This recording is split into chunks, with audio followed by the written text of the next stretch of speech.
Never cease. I didn't like her. I couldn't stand her. I couldn't stand her. I wouldn't have her. I never knew her. But now I do. And I could. And I would. And I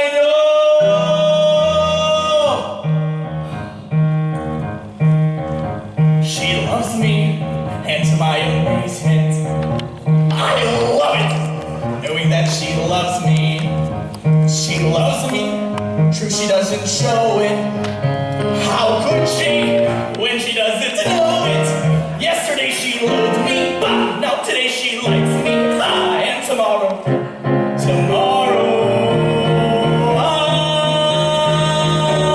my teeth ache from the urge to touch her. I'm speechless, for I mustn't tell her. It's wrong now, but it won't be long now before my love discovers that she and I are lovers. Imagine how surprised she's about to be. She loves me. She loves me.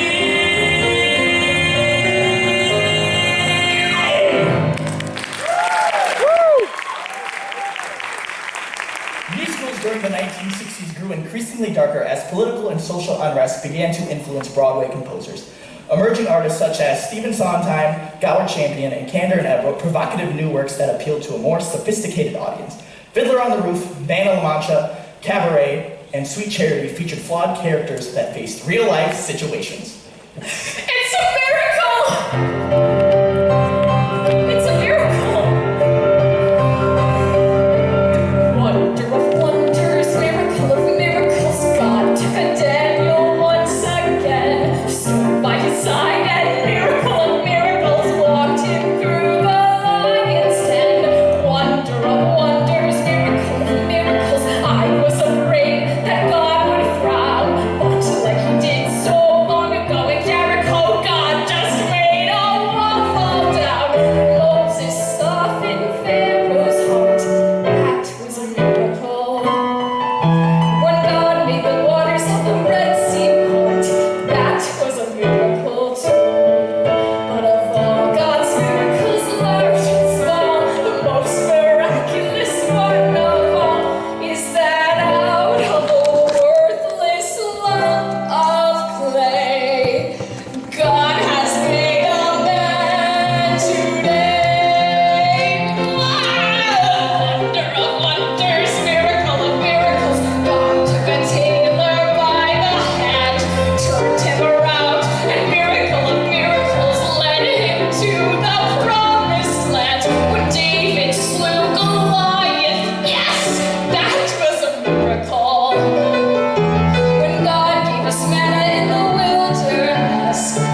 which whom I shared 4 sordid rooms in Chelsea.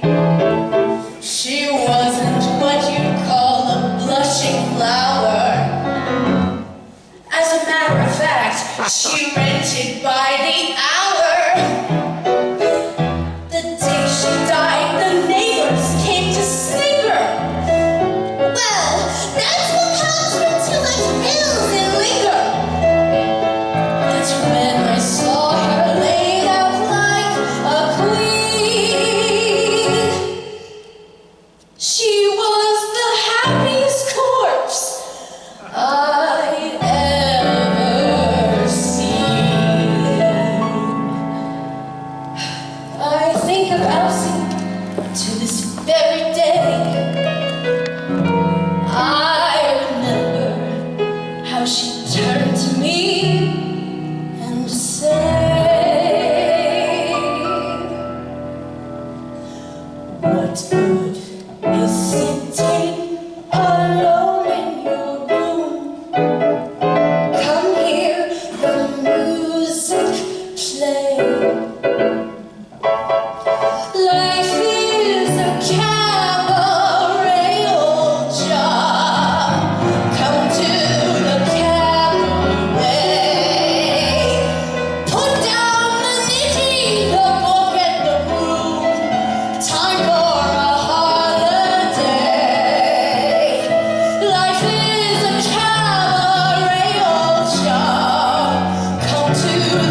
parade passes by, I'm gonna get some life back into my life. I'm ready to move out in front. I've had enough of just passing my life with the rest of them and the best of them. I'm gonna hold my head up high. I'm gonna raise the roof. I'm gonna carry on. Give me an old trombone. Give me an old baton before the parade passes by.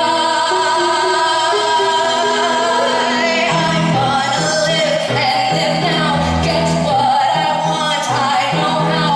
One roll for the whole shebang. One throw that bell will go clang. Eye on the target and wham.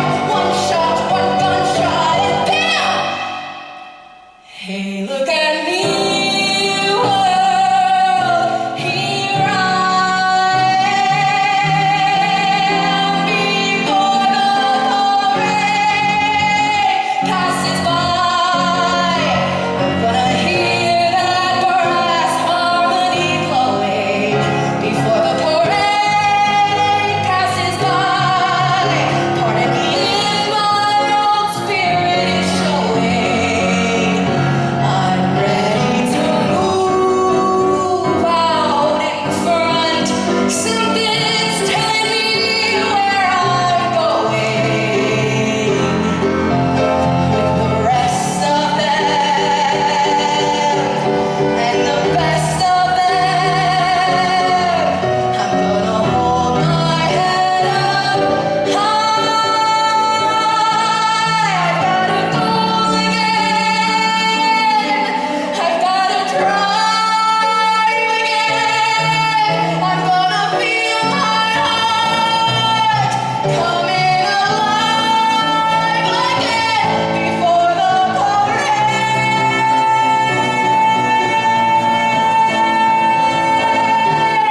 passes by.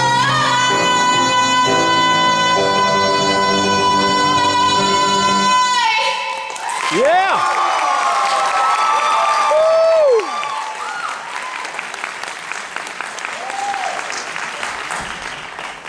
In the mid-1960s, there was a huge shift in culture, not just in the United States, but in the Western world and beyond. A counterculture started to emerge as young people became disillusioned with society's views on disenfranchised communities, human sexuality, women's traditional roles, and environmental issues. College students became political activists. They experimented with LSD and embraced free love. These coming-of-age baby boomers separated themselves from the mainstream with their clothes, their music, and their lifestyle. We are the people of this generation, bred in at least modest comfort, housed now in universities, looking uncomfortably to the world we inherit. The driving force of this unrest was the growing tensions in Vietnam. The war had dragged on since the 1950s, and by the mid-60s, news footage of the atrocities in Vietnam, Laos, and Cambodia were being viewed by Americans in their homes, on their TV sets. The living room war, as it became known, brought the chaos and debate in the fight against communism into our private lives, and we began to protest.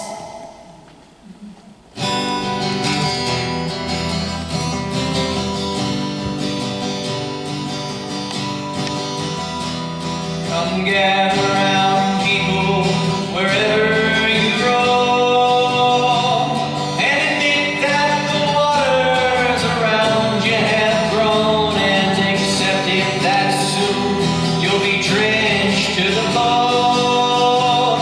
If your time to you is worth saving, then you better start swimming or you'll sink like a stone, for the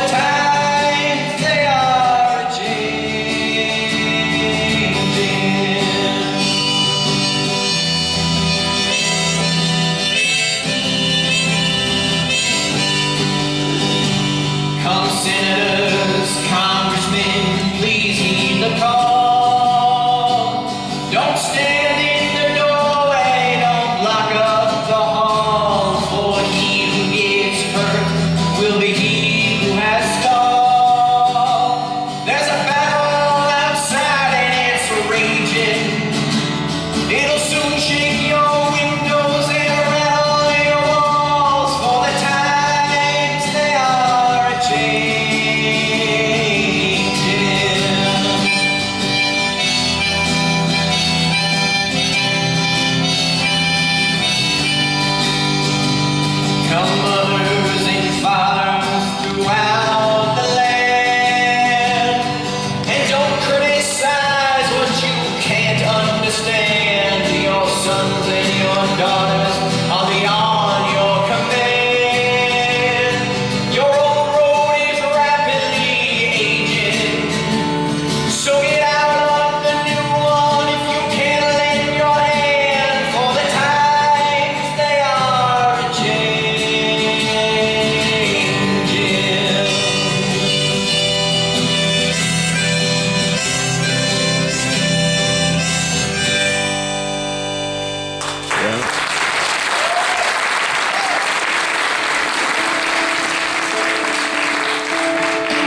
Yeah.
The 1960s were a hotbed for social issues long suffered by marginalized people in the United States. Not only African Americans, but indigenous peoples, Hispanics, Asians, and the working class as a whole.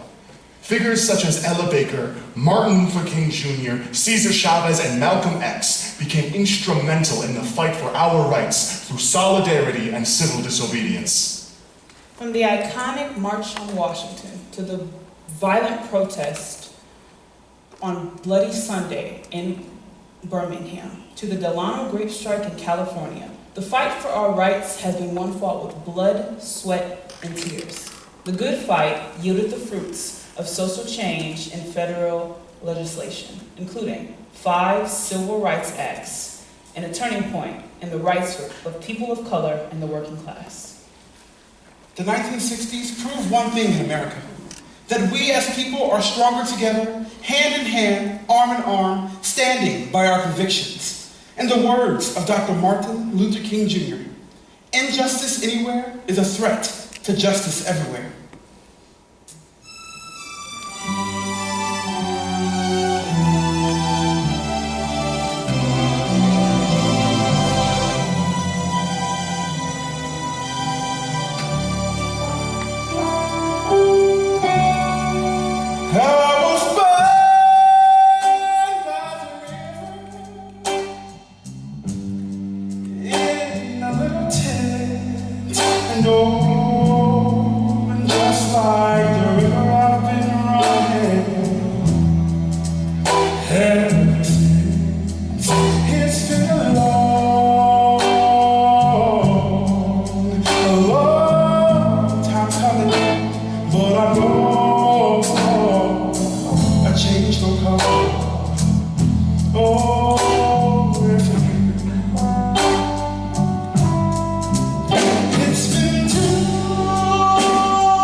Beyond the sky.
United States is a place where people come to cure themselves and to heal themselves, physically and mentally. And it's mostly attended by desperate people and tragic people, and it's a sad thing. But at the same time, it's a very exciting thing to see a revival meeting. Oh, there's a preacher up front, and he's saying everything that he knows will work. He gets his message across, and the people are out in the audience, rolling around and getting into God, and solving all their problems. And I was struck by it when I first saw it, first by its power. You can't help but be overwhelmed when you're at a really exciting revival meeting. And second, by the tragedy of the situation of most of these people. And I started to write a whole album about a revival preacher who was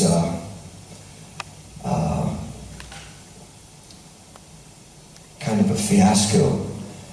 And then it struck me after a while that in fact these people do give something to the people that come to see them, even if it's only hope for a day, for an hour, for a week, whatever it is. It's something good for however long it lasts. And so, rather than writing a put down of a preacher, I just decided to paint a picture and tell a story of a revival meeting that I was in Jackson, Mississippi in 1967, and it positively blew my mind.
Yeah.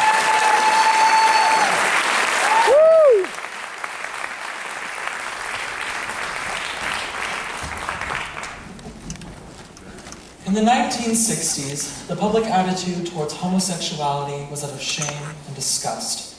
Queer individuals were frequently attacked on the streets, arrested for gathering, or arrested for engaging in, quote, gay behavior.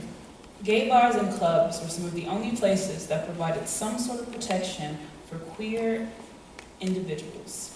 Though subject to police raids, these hidden establishments were thriving spaces for the queer communities to gather, dance, celebrate, and openly express themselves. In 1966, Stonewall Inn was repurchased. That same year, the Mattachine Society, an early national gay rights organization, staged a sit-in to protest establishments that turned them away on account of their sexual orientation. On June 28, 1969, police raided the Stonewall Inn, antagonized the patrons, and arrested 13 people. In the early hours of the morning, the queer community decided to stand up against decades of discrimination and collectively resist. Trans and BIPOC individuals led the efforts as coins, bottles, and more were thrown at the police. Greenwich Village faced 6 days of protest and violence against law enforcement, and Stonewall became a unifying moment for the gay liberation movement. 1 year later, people marched in the Christopher Street Liberation Day Parade, America's first pride parade. People were coming out of the closet and ready to resist. The fight had just begun. Our final two numbers played on the jukebox at the Stonewall Inn the night that it was raided.